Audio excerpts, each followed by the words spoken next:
A big thank you to everyone. A big thank you wherever you're watching from. A big thank you. You're welcome. You're welcome. Just before we go straight into it, sorry, trying to sort this out.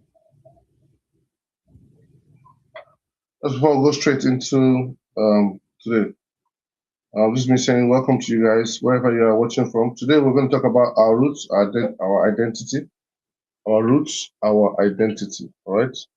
So please, you're welcome to you. As many of you that are on TikTok, a big thank you to all of you.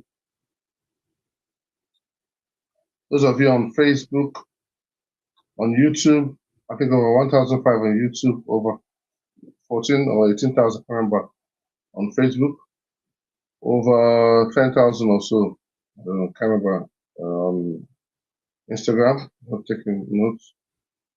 Hello, Tom, I'm doing fine. Thank you very much. Hello, elaborately.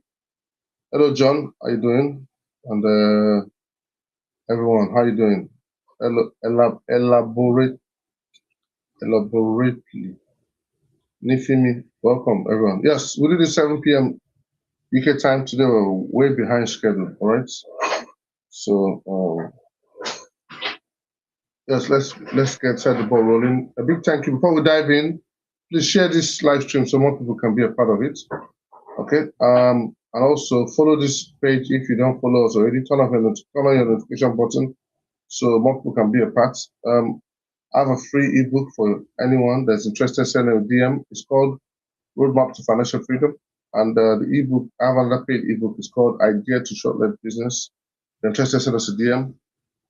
Book a 10 minutes free consultation call if you want us to have a conversation about anything that is of interest to you, business related, career well-being. Just book a 10 minutes free consultation. Send us a DM and work something out. So if you want to join our community, there's a QR code or send a DM and you can be a part of it. Okay. All right. As anyone that knows, I'm writing a book called The Migration Mirage: Why Nations Lose Tomorrow and Lineages Fade. I'm excited about the book I'm writing, and I hope that it will be helpful to everyone that gets to read it.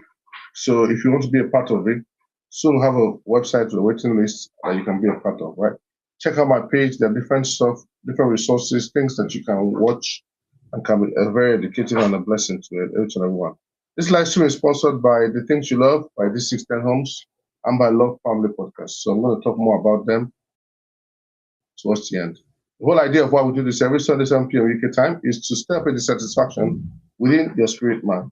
It's awakening the possibilities that are within you that are not yet there, to get the best part of you, the best part of version of yourself, That's the whole idea. Largely because in the Bible, in Ecclesiastes chapter 10, verse 7, it says, I've seen servants on horses, while princes walk on the ground like servants.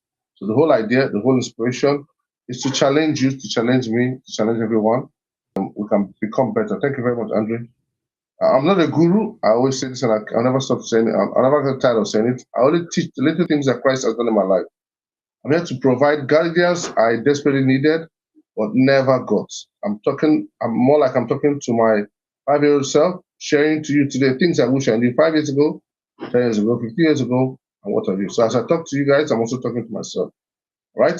So last week we touched on family legacy. This week we're going to be touching on our roots, our identity. These are a series of conversations that laid in my heart. Some of them linked to my current books. Some of them are part of conversations we're going to be having in the book, hopefully my next book after this one to come, or things that I've discussed already on my channel, on the video, or things that I plan to discuss, or things that I get to see around, or something that inspires us. Thank you very much, Emma. I'll respond to your questions at the end. All right. Okay. So, like I said, our topic for today is our roots, our identity. So, our roots. One of the issues we face today is identity crisis. We are witnessing an unprecedented era of global migration. I'm sure a lot of you might have watched. 1 minute, guys. Okay. Thank you. Thank you, Sam. Remember, happy new one too. Thank you, Otto Freddy. Thank you. Talk to you. Come on. So I don't know how many of you that saw in the news large group of Moroccans that swam into a region in Spain. So it's just to show you that there will always be migration for different reasons. So we're witnessing an unprecedented era of global migration where millions of people now live outside the country of their birth, creating generations with multiple cultural influences and competing identities. The world is becoming increasingly globalized, encouraging people to see themselves as global citizens. While this creates opportunities, it also raises questions about where local culture, traditions, and ancestral identities can remain strong. Thank you, Arthur. I'll respond to them at the end. Around the world, questions of identity, belonging, citizenship, and ancestry have become central political and social issue, influencing debates on immigration, integration, multiculturalism, and natural identity. Citizenship has become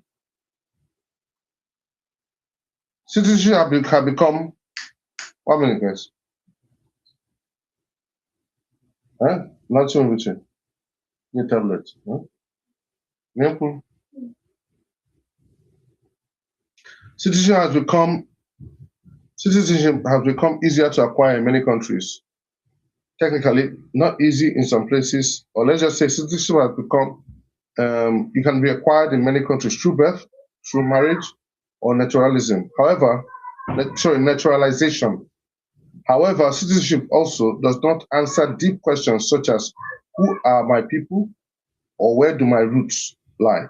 Many people now hold dual or multi-citizenship, making it increasingly important to distinguish between legal nationality and ancestral heritage.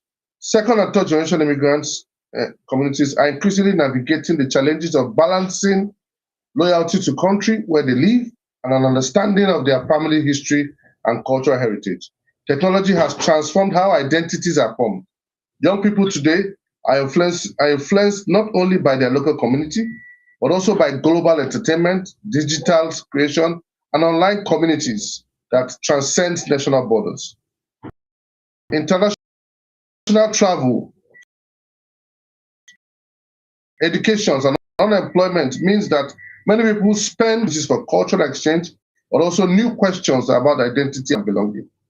Around the world, many governments and communities are investing in preserving indigenous languages, traditional knowledge. I think I noticed that during the Beijing Olympics, and also in Wales, something like this happens as well. So governments are doing that. So the whole idea is investing in preserving indigenous languages, traditional knowledge, historical records, and cultural heritage because they recognize that these are important parts of national and community identity. So their diaspora, be it African or anyone, now numbers about tens. For instance, the African diaspora now about 10 million across, there are about 10 million of them across Europe, North America, Caribbean, Middle East, and elsewhere. This creates unprecedented opportunities for education. Amazing. For the economy, where they are, and for where they come from. For education, for cultural exchange between Africa and its global diaspora. Children of immigrants often possess unique advantages. They understand more than one culture, have access to international education and networks, and can become bridges between nations if they intentionally embrace both their heritage and their country of residence. The defining question for this generation is no longer simple. Where do you live? But how do you remain rooted while striving in increasing intercontinental world? So why this is important is that, why this conversation is important to have is that a person who does not understand where they come from may struggle to understand what they should preserve or pass on. Vital important information. Another reason is that families that stop telling their stories often discover that later generations know very little about the sacrifices that created their opportunities. Every generation must decide whether it will preserve its roots or allow them to gradually fade. The choice is yours. The question is no longer whether the world is changing, it is whether our identity will survive the change. So the greatest challenge facing many families today is not the loss of opportunity, it is the gradual loss of roots, identity, and historical memory. So if you have an understanding of transatlantic slavery, it's quite unfortunate that conversations I've been having lately kind of links to it, or even my book kind of touches on this. If you have an understanding of transatlantic slavery that happened for over 200 years, you understand that it's possible for one to lose their roots, identity, and historical memory. Very, very possible. So I hope that those of us that still have an understanding of our roots will understand that it shapes our identity. And in the course of this month, we'll be talking about our roots and what it links to, our roots and what it links to, and hopefully we can be inspired by it. Because if you don't have an understanding of where your roots is, like I'm pointed out, and I want to take that point again, a person who does not understand where they come from may struggle to understand what they should preserve or pass on. It's a very vital point. And I hope that as we're having this conversation is important. And this doesn't have to be people that are abroad or in a foreign country. No, even where I grew up in Nigeria, there are some people that live in different cities but don't have link or roots to where they come from. These are vital conversations to have, and it makes a whole lot of difference. So by definition, the word roots means, according to a dictionary, the root, it says the origin or source of something. The word root, is a person's family, a person's ethnic, cultural, or historical origin, the part of a plant that anchors it and produces nourishment. I like that word. Root, the part of a plant that anchors it. That means it keeps it to where it is, and it provides nourishment.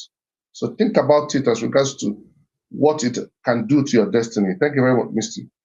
So the next point is that definition that roots refer to a person's ancestry, family, lineage, homeland, language, culture, traditions, history, inherited values that connect them to their previous generations. These are very, very important things. Our roots explain where we come from. It explains where we come from. Another topic I want to define, because I don't like to assume that we all understand. I just like to define it so you can give a better context and understanding of what we're talking about today. Thank you very much. Is identity. Identity is who, according to the dictionary, is who a person is. That's what it is. Or the qualities, beliefs, and characteristics that distinguish them from others. Identity.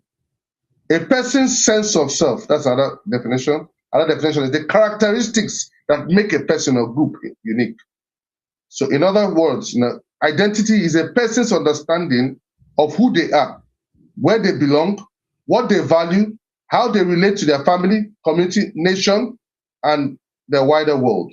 A simple definition is our identity explains who we are.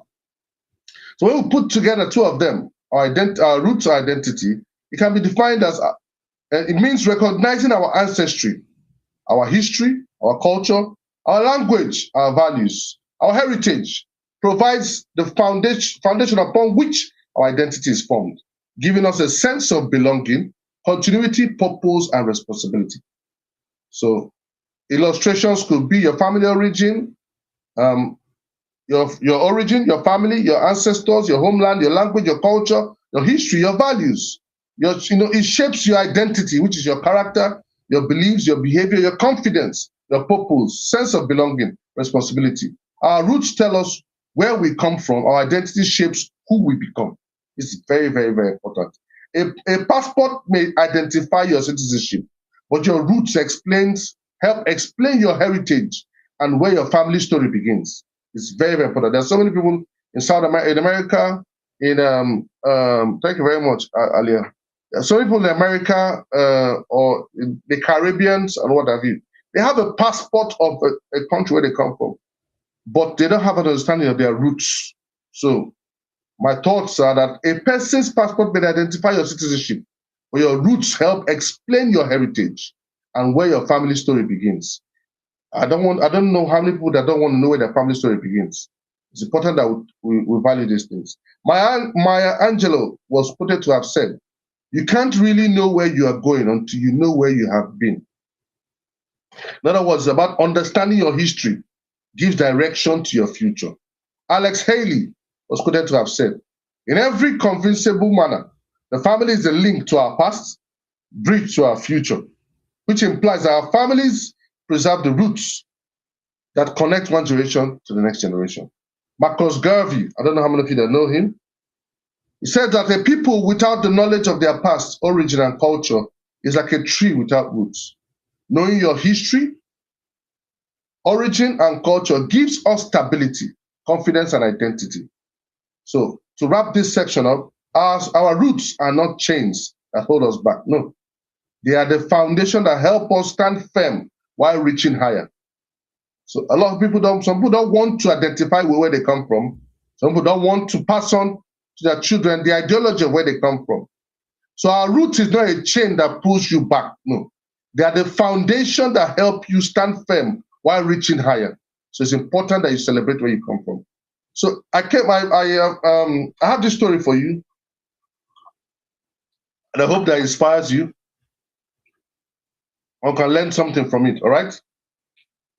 I titled this story, The Branches and the Roots. There are stories that begin with a passport, and there are stories that begin with a grandmother.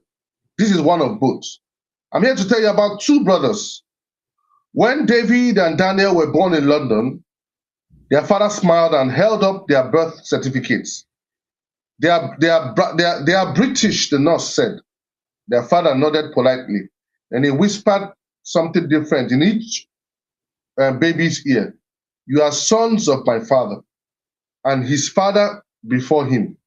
The nurse heard only the first sentence. History heard the second. The boys grew together. Same house, same school, same church, same friends, same opportunities. But over time, something invincible began separating them. Not wealth, no, not education, but identity. Whenever people asked David where he was from, he answered immediately, I'm British.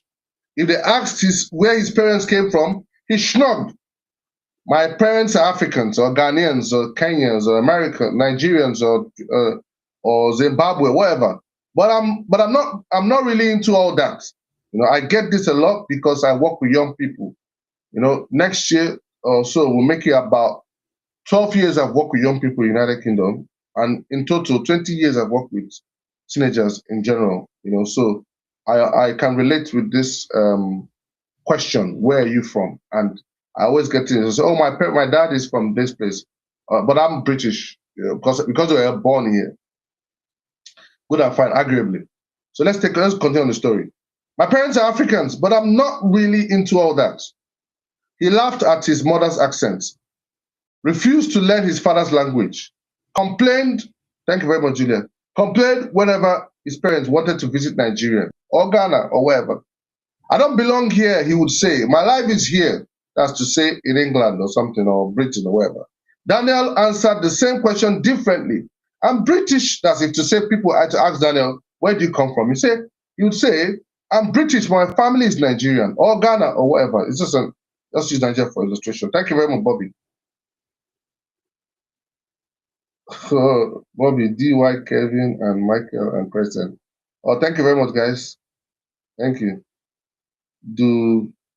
Okay, sorry, guys. All right. All right. When you ask him, he would say to you, but my family is Nigerian. He never saw those statements as competitors, only companions. He loved fish and chips. He also loved jollof rice and this egusi soup and pounded yam and whatever. He celebrated Christmas in London, where he even smiled. He smiled even wider with Christmas in Enugu. He understood that a passport could describe his citizenship, but it could never erase his ancestry. Years passed, university, careers, marriage, children, life moved quickly. Then something happened. David applied for a senior executive position, excellent grades, outstanding experience, perfect interview. Yet after one meeting, a colleague casually asked, so where are you originally from? David smiled, London. And the response to that person said, no, where are you really from? And the room became quiet. It was the first time he realized something. The passport answered one question, his appearance asked another. That evening, he looked into the mirror longer than usual. For the first time in his life, he wondered, if I'm only British, why do people keep asking where I come from? Months later, he traveled to Nigeria for a family funeral. He expected to feel at home. Instead, relatives called him the English boy. His Igbo was broken, his custom unfamiliar. Children laughed when he mispronounced simple greetings. Back in Britain, he was asked where he was really from. In Nigeria, he was told he wasn't really Nigerian. For the first time, David belonged nowhere. He carried the passport of one country and the face of another, and the confidence of neither. Daniel's experience was different. When people asked, where are you from? He smiled. I was born in Britain. My family is from Nigeria. No confusion, no embarrassment, no apology. He understood that citizenship and heritage answered different questions. He understood that. One spoke of legal membership, and the other spoke of family history. Years later, Daniel founded a technology company, not because he wanted to save Africa or Nigeria, not because anyone forced him, but because during childhood visits, he had seen farmers lose income because they lacked access to reliable markets. His company built software connecting small farmers to buyers. The headquarters remained in London. The innovation reached Nigeria. Jobs were created, families earned money, communities benefited. He often told investors, my passport opened doors. The route showed me which doors were worth opening. One evening, the brothers sat beside their father's grave because he passed away because of all this. Neither spoke for several minutes. Finally, David asked, do you think Dad would be disappointed in me? Daniel looked at the old mango tree beside the cemetery. Thank you, Julia. And said no. He would simply remind you of something. What was David's response? Daniel pointed towards a tree. Look at it. David frowned. It's just a tree. No, Daniel said, it's a lesson. The branches reach towards the sky because the roots never forget the ground. I take that again. The branches reach towards the sky because the roots never forget the ground. Silence returned. Then Daniel added softly, you spent your life trying to prove where you belong. I spent mine trying to remember where I began. Before they left, David knelt beside the grave. For years, he had believed identity was something you choose. Now he understood some parts of identity are chosen, others are inherited. The wisest people learn to honor both. So thoughts for anyone, both Africans in diaspora, people that have a different opinion to the things I'm saying today, or to the offsprings of immigrants.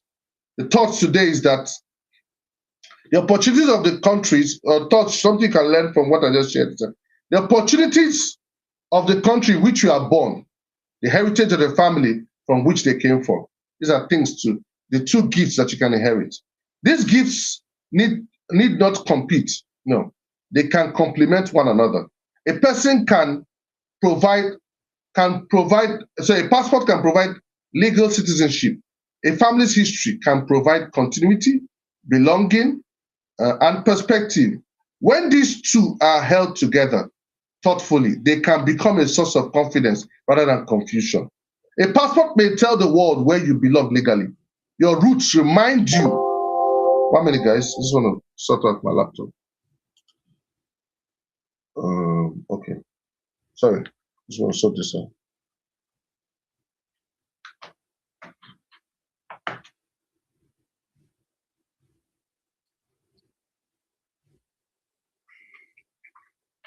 All right. Go back on. Okay. I'll take that again. A passport may tell the world where you belong legally. Your roots remind you where your stories began. The strongest branches are not those that deny their roots, but those that grow because of them. So there's a dilemma. This is a dilemma amongst the hearts of many young people. especially the offsprings of immigrants, especially African immigrants,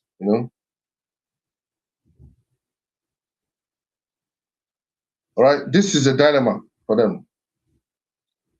So I'm going to touch a little bit on it, and I hope that helps. All right. There's civic identity, which is citizenship, versus ethnic and ancestry identity, which is the heritage. So we're going to touch a little bit about it because you get people tell you things. So my dad is Kenyan, my dad is Kenyan, my dad is Gambia, my parents are from Zimbabwe or from Eritrea, but I'm British. I think my first shock about this came when I was in Cardiff and I was having a conversation with a young African man, a young African, what I call him boy, a young youth, and he had a brown skin just like me. And I said to him, these are many, many, many, many years ago, like talking about like 2009, 10, or 11, I can't remember which of the years. I said to him, where are you from? And he said to me, I'm British. It was like a shock because I could see all over him that he had this Sudanese look. And he said, I'm British. So I said, no. I mean, like, where are you from? Well, different things you need to have an understanding for. So there's a civic identity, which is citizenship, and there's the ethnic and ancestral identity, which is your heritage. None of them should compete each other. They should complement each other. So it's important, right? Okay. So civic identity or citizenship is just based on legal status. It's established through birth, registration, or naturalization, and recognized by law of a state.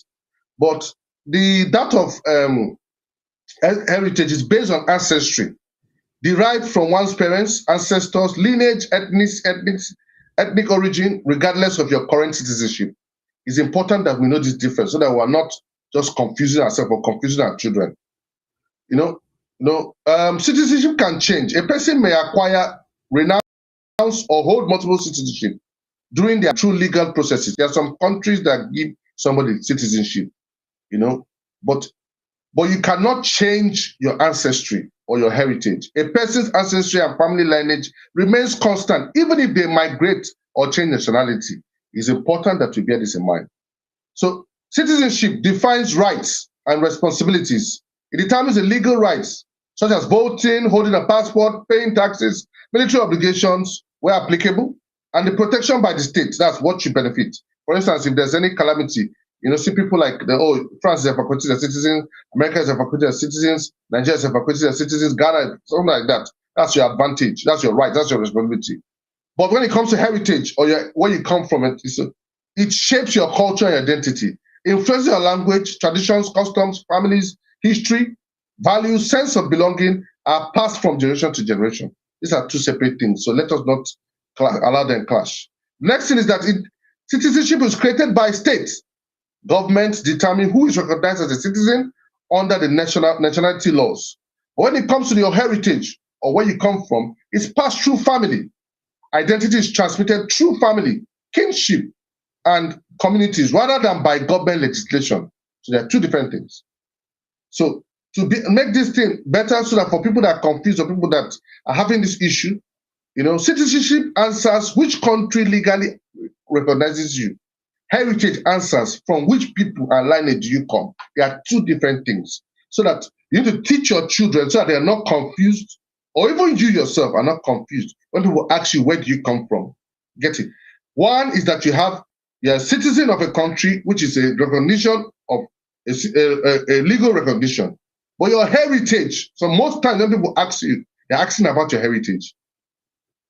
So that heritage says which people and lineage do you come from? That's what many people ask you, where do you come from?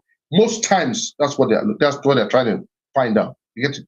So it's better to bear that. A person may become a citizen of another country through law, but his ancestry heritage remains part of his family history and identity. This distinction is prevailing views across sociology, anthropology, political science, and nationality law. So it's important that we know. So we're going to explore, why do many children of African immigrants behave differently from their parents? Or even some, I'm going to touch on that later. So one is that African parents were raised in African culture and traditions, whereas the ones that were born outside or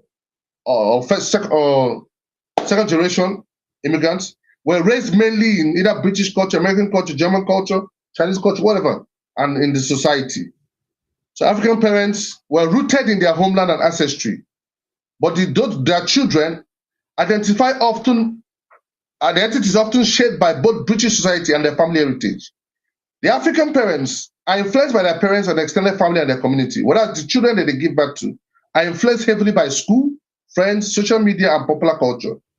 The parents learn survival through hardship, sacrifice, and responsibility, but their children often grow with greater stability, security, and different opportunities. So the point here is that different environments, different behavior. People are largely shaped by the environment in which they grow up. Also, culture is learned and not inherited. Identity is influenced by daily exposure. Comfort changes perspective. So pressure often influences more than parents. So as children become teenagers, friends and social circle can become stronger influences than parents if parents are not intentional. This is a very profound point to bear in mind. Next thing is that language strengthens identity. Losing the family language, native language, can weaken connection with grandparents, extended families, histories, and cultural views. The next point is that migration changes more than location. It changes identity over time unless families intentionally preserve their heritage. Next thing is that parents must be intentional in passing down this thing.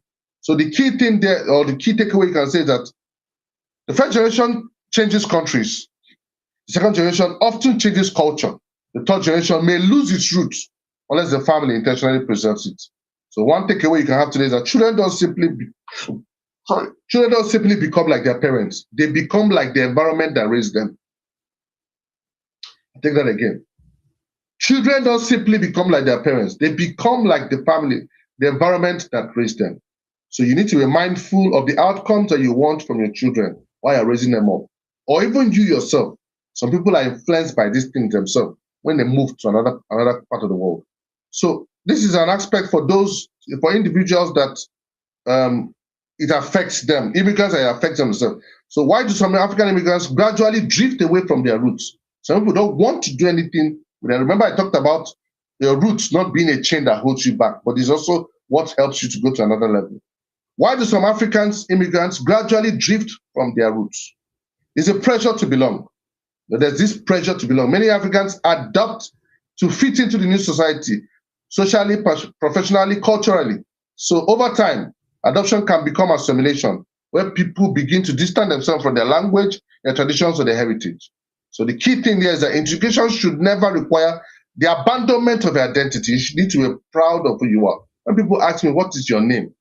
I can give them the shortest version of my name, which is Igwe, but I tell them my name is Onyekwelu. And they want to shrink back. I said to them, my name is easier than some American towns, which you know. And they say, like what? I say Connecticut, Mississippi. I can go on and on. There's so many towns. My name is easier than a lot of Welsh words. I can go on and on. My name is easier than some celebrities, like say Martina Labratilova. But you know them. And when I say that, they calm down. I say, okay, how do you say your name again? I say, my name is Onyekwelu. So it's Onyekwelu. Easy, 3 syllables. And they just write it down. Oh, so easy. And that's what they call me. Same thing with my daughter. When you say, oh, my daughter's name, they say, it's too long. Too long. I said to them, where we come from, names have value. Where we come from, you don't just name your child anything, Kiki or Mimi or something like that. We don't do respect to people that have those names. You don't name them anything. No. We name the names you give to your children, speak into their destiny. I got this inspiration from a Reverend Anglican priest when he was preaching in church a long time ago, before I even got married. And he talks about Shadrach, Meshach, and Abednego. When they came into the kingdom, the king, the palace or the king or whatever of the king that had them, the person that was given to take care of them insisted that he changed their names. Their names had reminded that they are caretaker of a God that they serve. So go and check the names. Their names before was Azariah and what have you. That's Azariah. I remember that one because one of my daughter's names is God. I forgot what it means, but it's something related to God. So he changed those names. So I learned from that priest that it's important to stop shortening your names. Stop shortening the names. So I keep my children's names long. I keep them how it is. So my name is Onyekwelu. My wife's name is Adachinyere. My first daughter's name is Onyechikiwapu.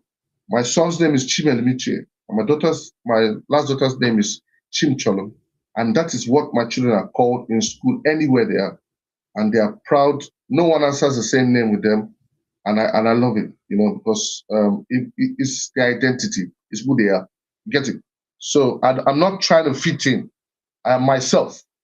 And my family is ourselves. So we have something to offer to the world where we are, than just trying to fit in. So the reason why some people want to distance themselves away from their roots is that they want to fit in. I don't want to fit in. I come with something. This also informs the way I dress, informs the way I speak. I was saying to someone a few days ago, I said, how is it that I've been in the UK since 2009 and my accent has not changed? I don't know why. Why has it not changed? I'm trying my best, but I don't know it because I've embraced my culture and I'm proud of the way I speak. If you don't understand me, I said to a lady when she was working in a civic clinic, she was working on my CV. I said to her, we spoke for almost about 20 minutes. I said, what part of the things I've said don't you understand? She said to me, she understands me so well, more than even some Welsh people or Scottish people or Irish. So I'm like, really? Say yes. So it's all about here. When you come to a different part of the world, you feel that until you put up an accent, or you try to be like them, or you shorten your name, or you put forward your English name, or whatever it is, that you be accepted. You are who you say you are. That's basically it. Another reason why people abandon their roots is survival often takes priority over heritage. A better life should not come at the cost of a forgotten identity. Next thing is that environment becomes a teacher. The environment you live in shapes your habits, the values you practice, and shapes your identity. So you need to be intentional so that you don't get your values or your way of life doesn't get eroded by your environment. Next thing to bear in mind is success without roots creates identity drift. The true success is not choosing between two worlds. It is using the opportunities of one to strengthen the heritage of the other. So the greatest danger facing many immigrant families or many immigrants is not losing their homeland. No, it is that gradually they are losing the identity that have made their homeland part of who they are. That's what it is. So I hope that we're learning a thing or two as we go on to the next one and bring this to a close. Thank you very much, November. So dangers of not embracing your roots identity. One is identity confusion. I work with young people in United Kingdom, so I can largely tell you about this. I can speak firsthand about this. Identity confusion. If you don't know where you come from, you may struggle to know where you truly belong. And I don't want to paint anybody black, but if you look at it on social media, you can see some of the scandals that are going on about identity belonging. I don't want to, if I touch on it now, it might look like you can relate to what I'm saying. If you don't know where you come from, you may struggle to know where you truly belong. It's very, very important. Knowing who you are makes a whole lot of difference. A strong identity provides confidence, stability and a sense of belonging. So this is a danger of not understanding your roots and your identity. The next thing is that you lose your family heritage. What one generation fails to preserve, the next generation may never recover it. Heritage survives only when it is intentionally preserved. Last week, I talked to you guys about a Japanese family that has sustained their family business for 1,300 years. The hotel is the oldest hotel in the world, according to Guinness Book of Records. This is a family tradition, a family way, family legacy, what they plan to do. They put for one generation to another generation, another generation to another generation. But your own is just your family culture, just your family language, just your family way of life. You can't even pass it from one generation to another. It's questionable. So your identity or the location where you find yourself is that more important than the values that your parents passed on to you? It's important that we look into this. Missed opportunities, that's another danger. Missed opportunities to make a difference. Disconnection can reduce contribution. Your roots can inspire purpose beyond personal success. I always say this, I don't know how many of you that know that Lemfi, the app that is used to transfer money, is a child of an immigrant. So I'm sure he must have seen the challenges his mom or his dad were going through, and that's how he got the idea. Now whatever he's doing is contributing not just to Nigeria or African countries. That also they do that same thing to different countries, to India and what have you. So making your offspring or you yourself understand your identity or your roots or where you come from can give them a better meaning or sense of purpose for life. I don't know what kind of company that child would have worked in that would have given him the kind of money he's earning now and the kind of fulfillment that he's having just because of where he came from, right? The choice is yours, what you want to do to your own family or yourself. And then there is a broken generational chain. I always talk about this. If you listen to me long enough, you know that I touch on this a lot. Every generation is a bridge between the past and the future. So bear that in mind. The greatest inheritance is not only wealth, but a clear understanding of who we are and where we come from. Very, very important. When you lose your roots, we lose risking our sense of belonging, our heritage, our opportunity to contribute, and the legacy we leave for future generations.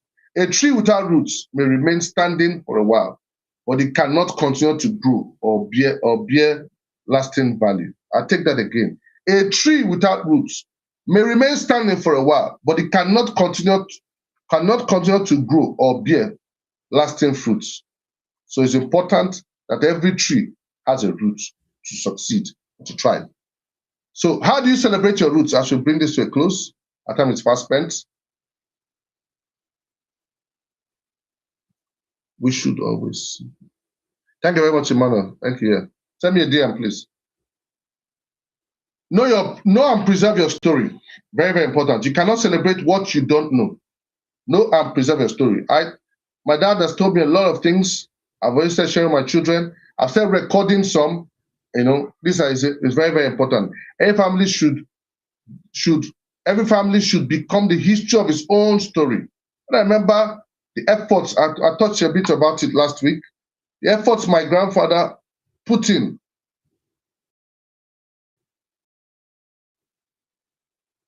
Thank you, Benson. My grandfather put in, even though he was blind, to see that I am who I am today. It's amazing. So you need to know your story and share it. The next way to celebrate yourself is that live your values, not just your culture. Not just your culture. Live your values. Culture is seen, values are lived. The greatest celebration of your heritage is living the values that built it. Very important. Stay connected to your homeland. I say this to people. When people come here, they forget themselves. My people say, Igbo people say, that he that doesn't know when the rain start beating him, he that doesn't know when the rain start beating him will not know when the rain stop beating him. So a lot of people come to this part of the world or travel abroad and they automatically disconnect themselves from their homeland. That's not good. You are born Kenyan, Zimbabwean, Eritrea, or wherever it is for a reason. Congo. You're born Mauritania, Sierra Leone, Togo. All these African countries, you're born in this place for a reason. I took out time to explain this in my book, and I hope that you can learn a thing or two from it. Celebrate your root by strengthening the place from which they came. Now, it's very fashionable to be Nigerian. Once upon a time, if you say where you come from, people don't want to associate with you. Be proud of who you are. The world is looking for spice. Pass it on. Next thing is to pass it on to the next generation. Identity survives only when it is transferred. Teach your children, teach us. Be proud of what you're saying. People can be contagious about your culture. The heritage that is not passed on is eventually lost. So I hope that we look into this thing as we bring this to a close. If your ancestors came back today, would they recognize you? That's a question. Not by your face, not by your DNA, not by your values, convictions, characters, or way of life. At what point does a descendant become a stranger to his own ancestors? The choice is yours to ponder on. The next thing I want us to ponder on is that, is progress making us better or simply more distant? Some people feel that because they have arrived, and the better world, things are going okay for them. Thank you very much, Benson. People feel that because they've arrived and everything, and they have money, they have car, to whatever Onyekwelu is saying is rubbish, put it in the bin. The choice is yours. The choice is yours. Posterity will judge. History will call us all to reckon it. It's very important. And for those that are Christians, we have a God that is going to judge us and going to ask us to give an account, because all true scriptures were generational minded people, right? It's in the scriptures. So next point I want us to bear in mind: who benefits when you forget who you are? Who? Throughout history, powerful societies have often encouraged people to adopt new identities. Ask yourself, who gains and who loses? When a people forget their language, their history, their culture, their confidence, their sense of identity, who benefits? People who forget who they are often allow others to define them. Be proud of yourself. So proud of where you come from. It's very, very important. I can never stop saying this because I encounter a lot of people, teenagers, young people with identity crisis, not knowing who they really are, but they have a heritage. Their parents didn't pass it on to them. So will artificial intelligence know more about your family than your grandchildren? The choice is yours. Today, we store photos in the cloud, videos in our phones, documents online. But have we preserved the stories, the wisdom, the sacrifice, the values? Imagine a future where technology knows your family history, but your own grandchildren do not. I leave it out to you. Maybe what I'm saying is rubbish. Maybe all my efforts in the last how many minutes is just a waste of time. It's up to anyone that decides. I'll just put it out there. These are things I wish. I've always known them, and I embrace them. I'm only sharing them because when I see some people, I'm not. I wish they know better. You get it?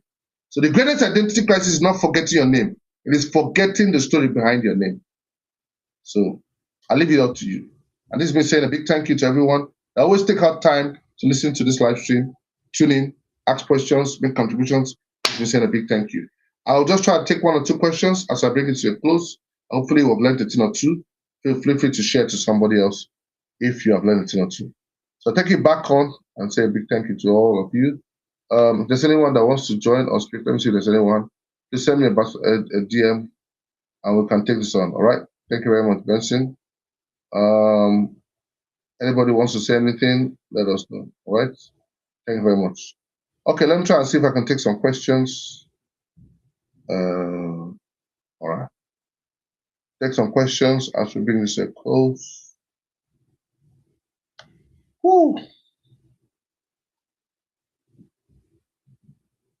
This is one I like. This is one I like about you. You live what you teach. You love and nurture your roots. Oh, thank you very much, Francisca. God bless you. All right. Thank you very much, Zain Zunli. Thank you very much for your thoughts. Thank you very much, Tommy Zima, for your emoji. Chuki, thank you. Telma, thank you.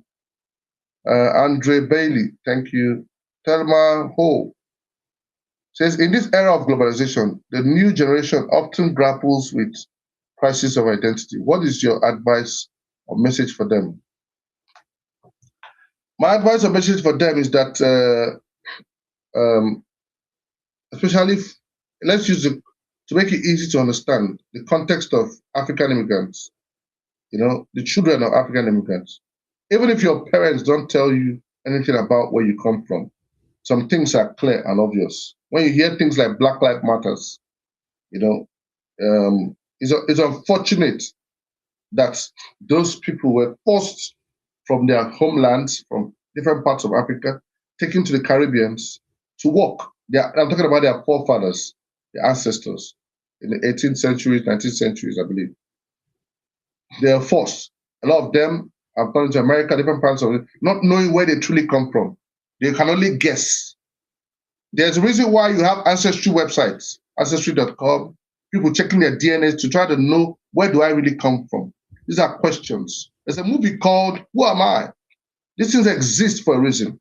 One of the worst things that can happen to a man is not understanding who he is. Some people exist, they walk around, but inside them, they're living another person's identity. So someone's roots can give that person a sense of purpose, sense of belonging, give person confidence to flourish. That's why you see that some Africans in diaspora or some African Americans or Caribbean Americans, when they go back to a particular African country that they claim to, that they have checked the ancestry.com website as their own, it makes a whole lot of difference for them. Some people think that is a closure to them, but you know where you come from, you understand where you come from, you don't want to raise your children in that way. Then also some people too decide to distance themselves and to take another person's culture. Good and fine, the choice is yours. I don't want to tell everybody how to live their life. But the thing is that you need to be proud of who you are. As in, carry yourself with dignity and pride in the way, your choice of your dressing, in the way you speak, your choice of music, your choice of things to do. Be proud of yourself. It's okay to learn from people, but carry yourself well. So the way you carry yourself is the way your children or those around you will also carry themselves. Thank you very much, Francesca. Can you throw more light on how loss of identity and roots affects our children? Yeah, I touched on that, but I hope I can touch on it again based on our time. So your question, Thelma, was the new generation of what is your advice to them? My advice to them is that even if your parents don't talk about where you come from, you yourself do a research on where you come from and begin to celebrate where you come from. That's all I can say to you. I know a lady, I left America, came to Nigeria, not just Nigeria. She didn't go to Abuja or Enugu or Lagos or the nicer, posher place. She went to Enugu, not just Enugu, she went into the community, she went into the market. She learned, I don't forget talking about her. I'm amazed by her. This is her own choice. She went into the market. She decided to learn how to braid. And she knew that, she said by learning how to braid, she'll be communicating with the market, with local people. And that's how she learned how to speak Igbo language. It was a choice, deliberate choice. So if your parents don't want to give it to you, give it to yourself.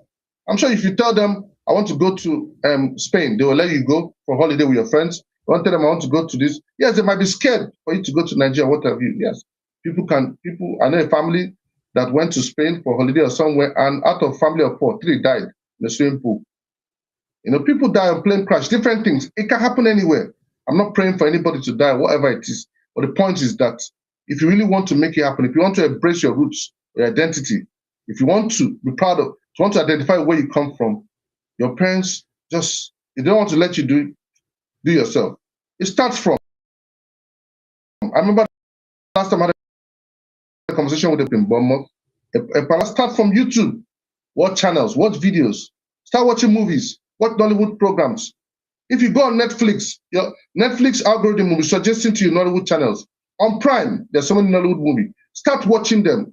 I don't know, maybe the ones these days are a bit getting a bit Western or whatever. Try to see if you can see old ones. The ones that have Sophia, the one that have Peter Doche and all the other people. Or the Yoruba ones. There's Yoruba movies. There's even Hausa movies.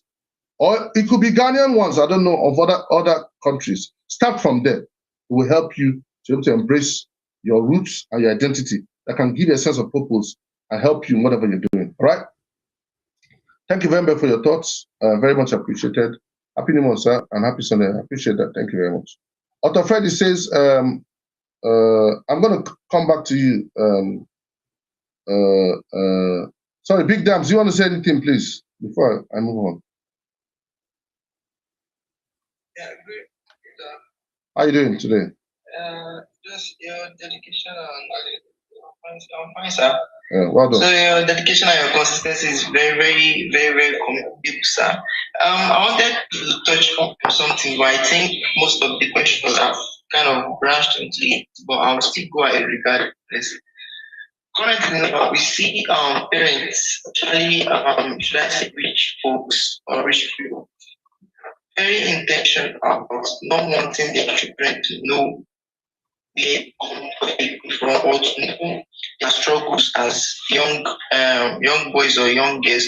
Because I can remember when I was small, not that small, but now I was still small then, when I used to go with my dad to our state then, because my dad worked in a different state. So I could remember whenever we go to his village then, would always ring it in his ear that he should not take me along. You should not take me along when it's going to his village where I'm from. Me, on the other hand, I actually look forward to going to his village with him because when you go there, it shows me this is where I grew up. This is where my father's brothers. This is where we used to come after we finish for farm. There was even one time recently. Okay, whenever we enter this village, there is this should I say river stream. So I was because he used to tell me of when they used to go and swim after their farm work. So I was even of the opinion that this was the stream or the river that this used to swim. But on asking him, he told me that the one they used to frequent then that I used to tell me about is not even the one I used to see. Now I don't have known this Scottish if he does not talk about his child or how he grew up and if I don't pray to his village. So some parents are just very, very should I say they want to block out that aspect of their life. They don't want their kids to know about that aspect of their life because they don't want their kids to know what thing or I don't that's my observation slash question. I don't know why they do that and what advice we offer it like that. Yeah, thank you very much, Big Dams. Your thoughts are well appreciated, and I understand your concerns. Yes, like I pointed out earlier, parents do that for different reasons, wanting to belong. They think that is archaic and old.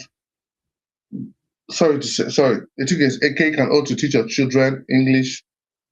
I think I've ever seen a British man teach their child another man's language over their own. I've never seen it. I've never seen it.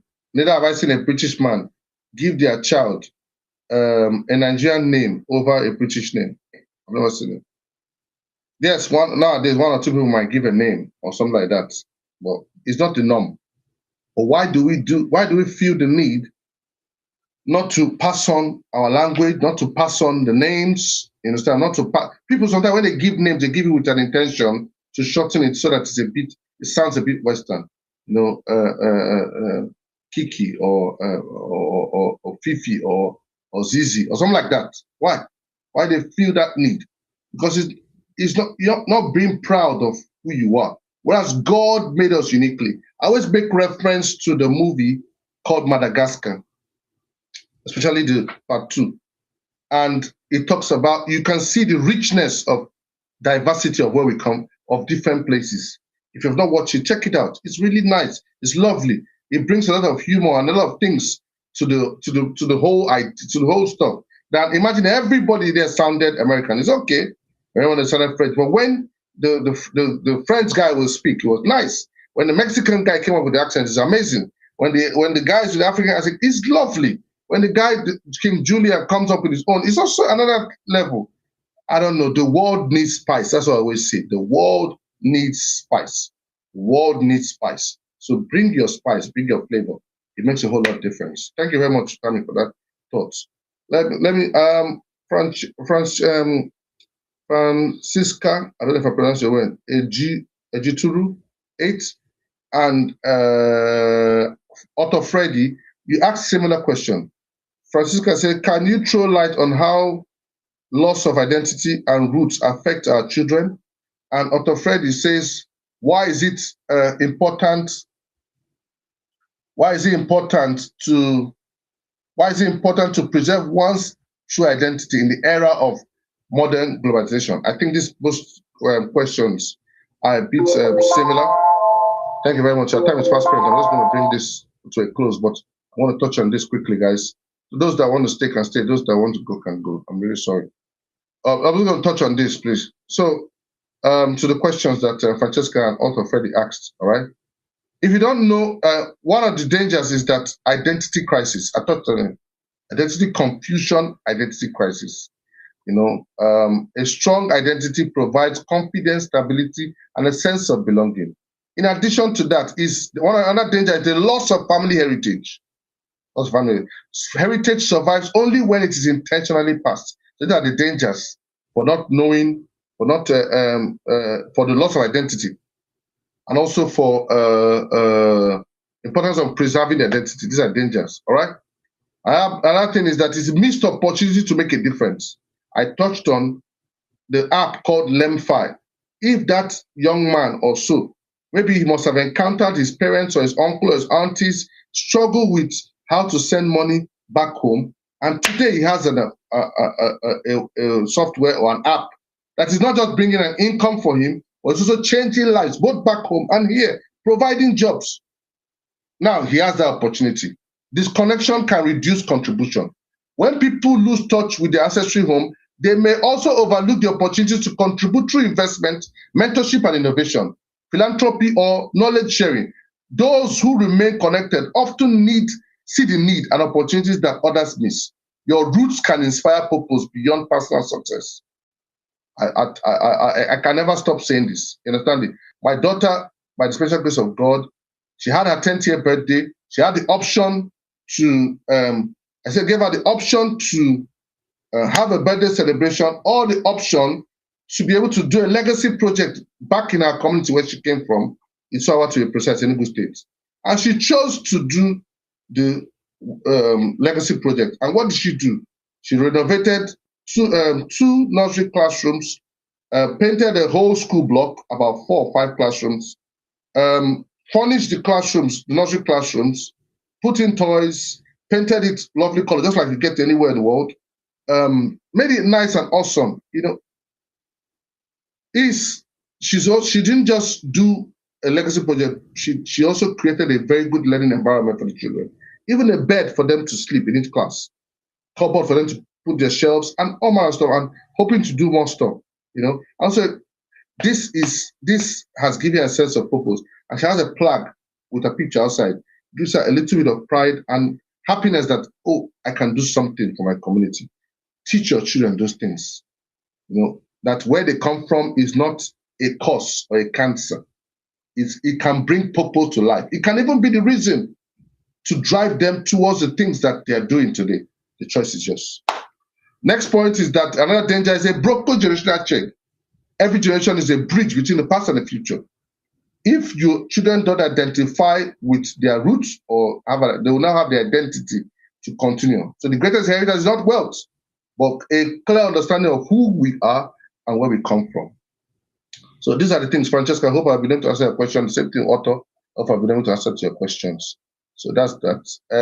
Afafa says, what is your key message for the audience from today's session?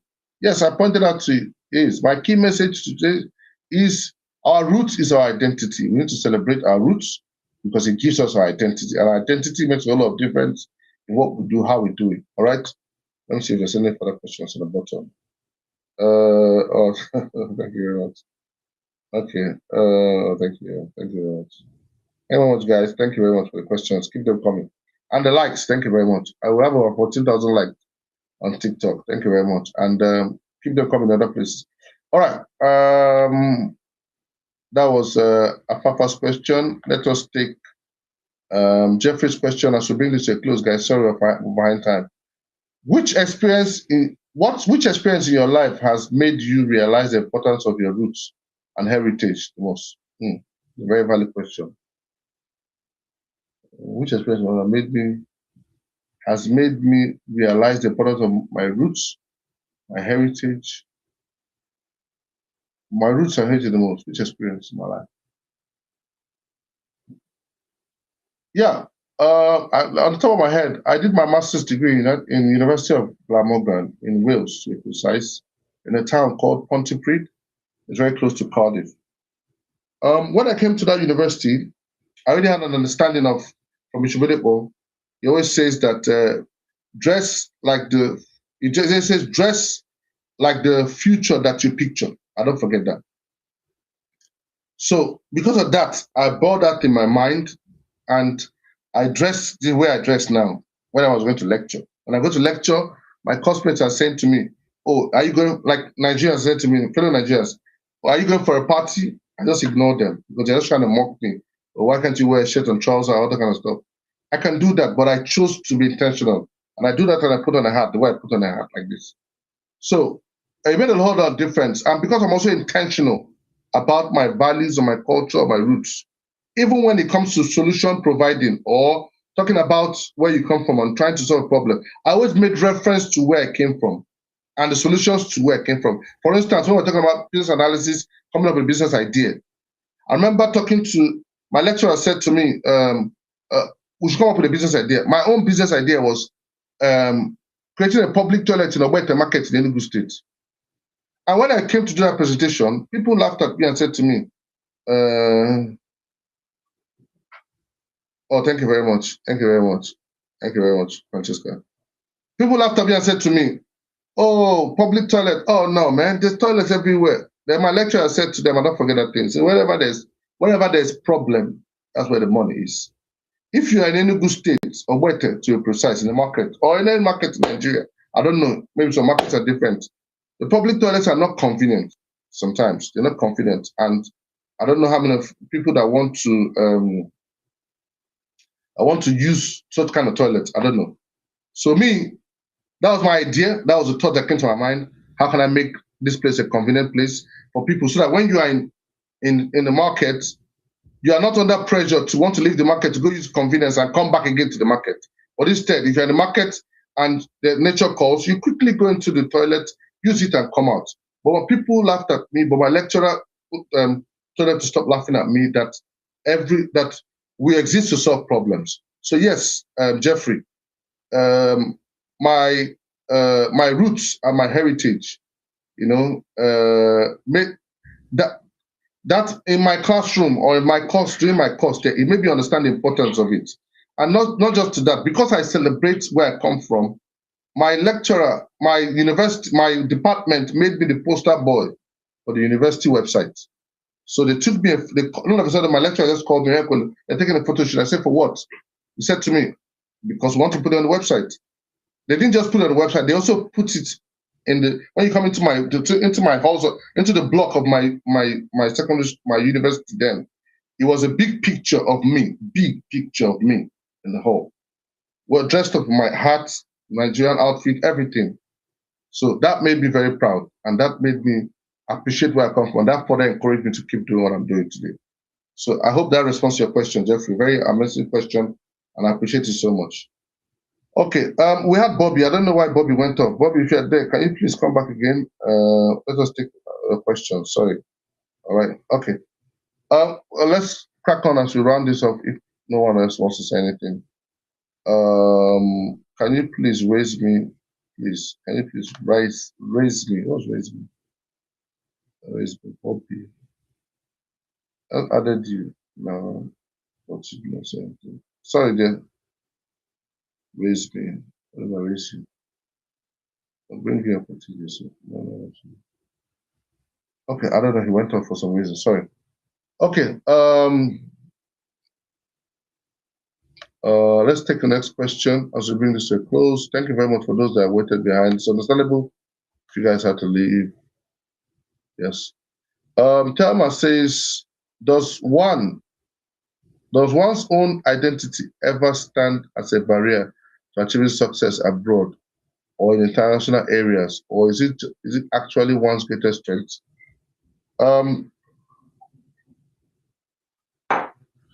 Thelma, my response to my question is to tell you. Response to your question. There's a movement called Black Lives Matter. That's the response to that's the response to your question. If that person's identity does not stand as a barrier to what they're doing today, that movement will not exist. So you want to look up that movement. So there's so many things I can tell you. Some people, I remember a lady, this is a story I don't like to share, but I just have to share it. She was British, her parents were British, they were missionaries. She was born in Nigeria. Because she was Nigerian, she tried to adopt the Nigerian ways of things and has a Nigerian name. So she put her Nigerian name in her CV while she was trying to look for a job in England. And this was the father telling me the story. So she looked for a job, no way, look for a job, no way. She didn't get a job. So the father said to her, can't you take off your Nigerian name and let's give it a try? She said, no, how am I going to do that? That's my name. I was born in Nigeria, X, Y, Z, Y, Z, Z. So after like several trials, she decided to listen to her dad and take up the name. She got a job. I'm not talking about now, this one, it'll be like maybe This man told me this story when I was in university. That's talking about like maybe 16 years ago, 2010 or so. So things have changed now. Maybe it is not the case, but yes, some people's identity can stand in the way of their success and achievements. I've also seen some people do TikTok videos sounding like British people, only for them to arrive on the day and the reactions are different. So I hope that responds to your question. Okay. Next question. Thank you very much, Misty, for your thoughts, for your emojis. Thank you very much, Alia. Thank you very much, Rebecca. Thank you very much. Yeah, Julia says Nigeria is a Nigeria is a nation of rich culture, incredible strength, and deep heritage. Much love and respect for Nigeria and its vibrant roots. Thank you very much, dear. I appreciate that. And she went on to say Nigerian diaspora members around the world are making incredible global impact today. In your view, how can Nigerians abroad excel in their careers while staying deeply connected to their heritage and projecting a positive image of of Nigeria to the world? How can they do that? It's simple. For me, it's having an understanding that you come from somewhere and you have a responsibility to be a blessing to that place where you come from. Otherwise, God would have made you British, Jamaican, Canadian, German, or anything. He made you Nigerian for a reason. So no matter where you are, there's a song that Master KG sang. It says, no matter where you go, remember the road that will lead you home. It's an amazing song, to remind us. So irrespective of whatever Nigerians are doing abroad or whatever, you have a responsibility to your community where you come from. I always say this and I don't forget it, and I'll answer a question with this. I say every country or anywhere you see that something is working, some people have contributed their blood, their sweat, or their tears. So it's be it England, be it Germany, be it America, be it anywhere, China, somebody stake their neck to say this must work. Somebody was determined to say that this has to happen. And therefore you are enjoying it. Therefore you can migrate to that country. Therefore you can call it a safe country. Therefore you can call it a place where you can have steady jobs or whatever. If people were not intentionally fixing their country or doing anything, will you have a place to go to? That's a question. That's a question I can leave to people to answer. So go back and fix your country is what I advocate in my book. Go back and fix your country. Until we go back and fix our country, we will keep remaining second-class citizens anywhere we find ourselves in the world.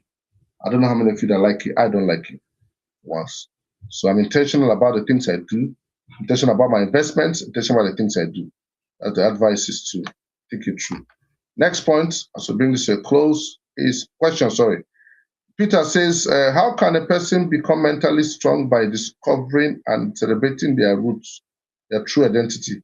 I'm feeling mentally distressed about the future.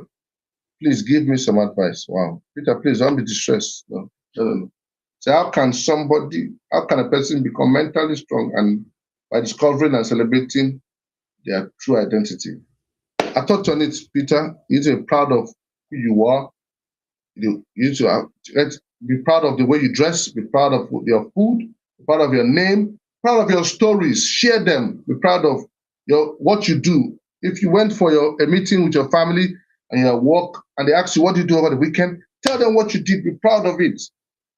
Those things create people begin to celebrate you for who you are. I touched on it on the live stream. You can go all over it, Peter, again. But please, don't allow anything. Don't feel mentally distressed. No, please. About the future. No.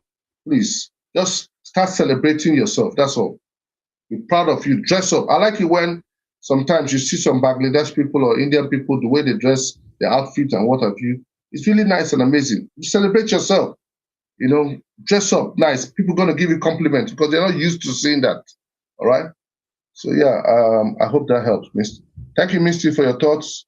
Bembe says, is it possible to raise kids in a foreign environment while they put on the lifestyle or attitude of their ancestry? If yes, how? Yes, it's very, very possible. Very, very, very, very possible. Very, very, very, very, very, very, very, very possible. One of the challenges why we're having this conversation is that a lot of parents don't they want to disassociate their children from where they come from. They don't. First is that the name they give to them, even if they give them Nigerian names, they try to shorten it, or some of them even give them English names. The children have options. When people laugh at them for their names, they cling to their English name.